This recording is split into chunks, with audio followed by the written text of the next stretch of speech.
Hey guys, how's it going? This is Travis from Dual Humor, and I have a question for you. What happens when you combine lollies with a collectible card game?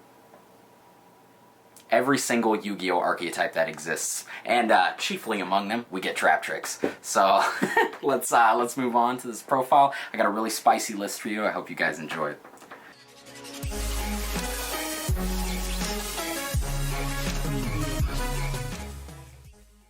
Got the list starting with the main deck.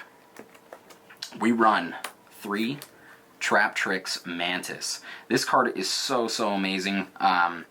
Its normal summon effect is that you can add a Traptrix monster from your deck to your hand. It's unaffected by whole normal traps. Nobody run whole normal traps, so I'm never going to come up. Once per chain, or once per turn, quick effect, target a set spell or trap card you control, return to the hand. Then you can set a spell or trap. So this is how you can prevent your cards from being destroyed by the Dionea. It's hard to pronounce that name. From Dionea. Those cards get banished, and this can help prevent that. But you can also prop your Traptrix Sarah with this effect, so really great running at 3. We also run 3 Mamiliar. The original. Whole normal trap.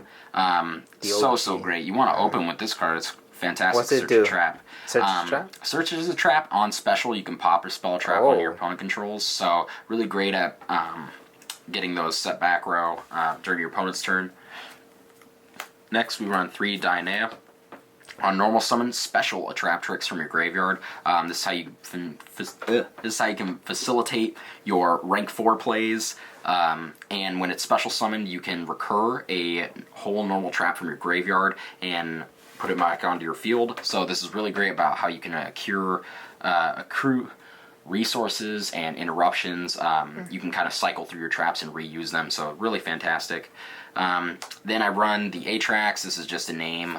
It's a little irrelevant, but your opponent can't basically react to your whole normal trap, so it could come up, but it's just a name. You want to link it off. Then Nepenthes, kind of the same reason, but its effect is a little relevant, is that when you activate a... I'm going to try to read it. It's when you activate a whole normal trap card, add to your hand or special summon a Traptrix monster. So this is how you can kind of tutor out different monsters, but it's really only there for a name. Moving on. Ash Blossom. 3 Ash Blossom. Standard. Standard. Have no to need play. to explain. Yep. The 1 Scythe, because we are running Artifact Sanctum and Traptrix, so we can search this out. It's a really great card. You can also put in Lancia, but I wouldn't main deck Lancia. I would just put that on the side. We're also running Double or Nothing. For the easy OTKs. Easy OTK. You'll OTK with this deck out of nowhere. You can rank 4 very easily. Basically during any turn, your Dionea, you can recur other resources. So yeah, it's really easy to get this off, and we have a lot of room in our extra deck. So moving on, let's talk about the holes that we run. 2 Chain Hole. This is kind of how you can get over hand traps. It's also really great when people are trying to respond with, their Borderlord Savage or anything like that. So negates when your opponent chains a monster effect, and it has like this really incredible ability. So let me read this, because this card is nuts. Negate the effect, and then your opponent can banish a card from their hand or deck with the same original name. If they don't, you banish a random card in their hand. What? So it might be good to run this at 3, but you search it out so easily, and you can recur it. So you got Traptrix as well. You got Traptrix, search it out, so you can banish the other one and recur it. You'll always get at least 2 or 3 uses out of this if you really need it. Along that same theory, 2 Traptrix. Trap Hole Nightmare. Special summon monster activates its effect. Negate it, destroy it. Great card. Now this card, Floodgate Trap Hole. When your opponent summons monster or monsters, you flip them upside down and they cannot change their battle position. So really great against pendulums. Many decks this disrupts them. You can also block their extra monster zone if they summon a fusion there or anything like that. Can't link summon. Can't link. It's such a good interruption. Same exact idea behind this as we run 2, because we can recur it, search it. No need to really get into it. And then some 1-ubs. Time Space. Yeah, this one you don't really have to run this, but it's a really good card anyways. It's specifically for extra deck monsters, and then you pay in increments of 1,000 life points to shuffle them into the deck. So it's a blowout still. Definitely, and Come on. and it's monster or monsters, so pendulum summons, any sort of. So you just pay 1,000 and you could put them all back if per they monster. summon. Wow. Per monster. So definitely against Orcust, you'll be shuffling their Galatea back in. They don't have that link anymore, and then we run the one trap hole. The classic trap hole. This card's at 3. I wouldn't run it at 3. It's really good. I've tried it at 3, and it's a great card, but you have so many other options in terms of trap cards and searchable cards, so it's not really necessary. And that wraps up all of the trap holes that we're running in the deck. Moving on. Of course. 3 Judgment. It's a trap deck. Yep. Easy. Negate that Twin negate. Twister. Half your life points, and then proceed to Utopia double them the next turn. So this engine works so well in this deck. Search any normal trap card by banishing one from your deck. So we run 3 of it, and it's an in-archetype art. So, you know, I think it's a really good card, and it works really well in tandem with our Sanctum. 2, Heavy Storm Duster. Spell and trap cards are a real threat this format. Do not underestimate them. The back row decks are out there. You want to be able to even search this with this card, but it's nice to have it because you do have Myrmilio, you have this card, so you have ways to pop cards on your opponent's side of the field. You never want to get Mystic Mine, guys. Definitely. This is also for the 2 people that are still playing Mystic Mine and still find it funny. That's for them. So this card... Oh, man. Not a lot of people would ever expect to see this card. I don't think anyone would expect that. You'd be surprised at how good this is. And when your opponent attacks, you return all monsters on their side of the field to the hand. Non-targeting, non-destruction. It's amazing. Such a blowout. When he played that against me, I was like the Scream. The same face. I was like, Oh what? my God. People playing Mirror Force in 2019? 2019 Mirror Force. It barely works because it's not a secret, but I've heard that, you know, it still does. He still has to return one of his monsters. Yeah, that's the thing, is I have to open my deck box and pee inside of it every time I use this. So moving on. Still better than the common one. The common one, you have to take a shit. And spit in it, too. Exactly. So this card, the Brigadine, this is your level 4, but it's also a trap card that can proc your Traptrix Sarah effect. Anytime you activate a trap card, you use this effect, so you can get this turn 0 by setting this, activating it. You have no traps in graveyard, get its effect, you get a monster out. So wait, so you can summon her with that, just off that? Definitely. That is amazing. I thought you needed a plan. Let me go. Oh, no, not this monster. Oh. You can get this monster's effect. Oh, that's even better. We'll go through that simple combo after this. But then also round out 40 card deck, 3 Sanctums. No need to explain. But let me get into what we were just talking about really quickly. So let's actually, this is a better example. So a nice quick combo for you guys. So quick combo. Sorry, I just kicked the camera. It's fine. So let's say it's your turn. Or actually, let's do it with this one. This is even better. So normal summon this card, right? You'll search your trap card. Who cares what it is? You have this in hand. So these are your starting cards. Normal summon this. Add your trap card, right? Activate this by setting it. You have no traps in graveyard. Or set this, I'm sorry. Link off into your Sarah. Set this and activate it.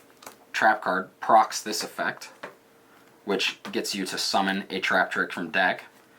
You can use your Mantis effect, return this trap card that you just added back to your hand, reset it, which procs the other effect on Sarah when you activate a Traptrix monster effect, is that you can set a hole directly from your deck. So then, you set your second trap, and from there, we go into our Redoer. So this is a really basic way to set up. This is 2 cards, and you have... Off 2 cards, you get... 3 interruptions. 3 interruptions. Technically more, actually, because during your opponent's turn, so you use this up, or... Redoer. Whatever. Not necessary for this part, but say you activate the trap card, right? When you activate a trap card, this effect procs to summon a Traptrix from deck. So you can summon Dionea. Dionea's effect procs to reset the trap card you just activated. You can activate it again? Yep, but it's banished during your next turn, which is why you can recur it with Mantis by resetting it. Traptrix, Sarah's effect goes off that you activated Traptrix monster effect, and now you can set another trap hole. So this card absolutely makes this deck. So let's move on to the extra deck, and show them the extra we'll deck, explain man. a little bit about this. People are sleeping on this deck. This deck looks incredible. People are sleeping on it. This deck is absolutely broken. So, let me get these out of the way. Once you get the advantage, there's no stopping it. 3 Sarah. The Your plastic broken lolly. Link 1. The Lollipop Plant. This card is so good. This is what Link 1 should be for archetypes in Yu-Gi-Oh! Nowadays. That's what Guru needs. Guru absolutely does not need something like this. That would be so broken. I'm not really sure if you could facilitate a small engine of this deck with this card and any other type of, deck other than this. You could probably mix it with frogs, things like that, and you could get some success. But just on its own in archetype, like, this card is so good. I run 3 because you'll go through 3. It does happen. Only 800 attack, which is its downside. A lot of games they summon the Equimax. That's kind of it. You don't have a lot of defense with this card unless you're running the Rafflesia, but we don't go into Rafflesia very often. So let's move on. Nightmare Package, of course. Self-explanatory. Have to run it this time. It's not that bad to pitch cards in this deck. We don't really care about a graveyard. Cards in hand, you'll be adding and searching so much that sometimes you'll want to keep cards. And the Link arrows are pretty relevant because sometimes you can even put the Sarah underneath it. You really just want Sarah on field. Moving on, Trisbania, this is just like a utility card. It can come up, but you can also banish your own cards and inflict the damage if you're trying to win in time, but we don't play for time. So, Boral Sword, you can summon this really easily. You'd be surprised at how easy it is to spam in this deck sometimes, especially if you start gaining advantage. It's really easy to get into this. 1, Rafflesia. This card's good, but you don't always want to go into it. You can sometimes go into it at turn 1, but you already have the 2 trap cards. You don't really need a third one. That third interruption is better for the Redoer because I think that's a more versatile effect. This one is only the trap hole card, so I feel like it's kind of limited, and since you already have the 2, that's enough disruption right there. You kind of want something more. Cowboy for Game. Trust me, it comes up, you kind of want this in this deck. This deck has some problems doing damage because you'll just be hitting them for like 1600 increments, which can be a bummer if you're not doing the double play, or if the double play gets stopped. You'll still end up to a point where your opponent will have low life points and you can still cowboy them for game. So, 2 Redoers. Cool. I have summoned 2 in games, and each time during standby phases, you'll just be like milling your opponent's deck down, and then getting either the spell cards, drawing a card, trap cards, bouncing their own monsters, saving itself from getting destroyed, comes back, 2 more cards. I would maybe even run, excuse me, maybe 3 of this even at some point, just because it can come up, but it's a really amazing rank 4. And then, so now finally, the Utopia package. So this is going to be a little confusing to some people. You're going to be like, why are you running the Lightning? So my theory behind this, and I've tested this, it does happen, and I've used it, still works. So you summon the Utopia double, its effect gets negated, right? They keep you from getting the double. So, the double or nothing. So now you can't really go into that line of play. You can just stack the Lightning on top. Hit up for 5k. So you'll still be able to get that effect off, and you have like the flex in the extra deck for it to work. So it comes up, and 15 card extra deck. That's the deck for you guys. I would say do not sleep on this. This deck is a very genuine threat, and we have seen some representation recently at some regionals. I think this deck has a lot of room for improvement, but there's so many amazing trap cards out there nowadays. Some people would consider it pretty slow, but we'll see how some people feel when they're facing down 5 back row trap cards. It happens, and you'll win a lot of games that way. But anyways, that's the profile for you guys. I hope you enjoyed my my lolly plant deck. So yeah, and happy Halloween. Yep, dual humor out. All right.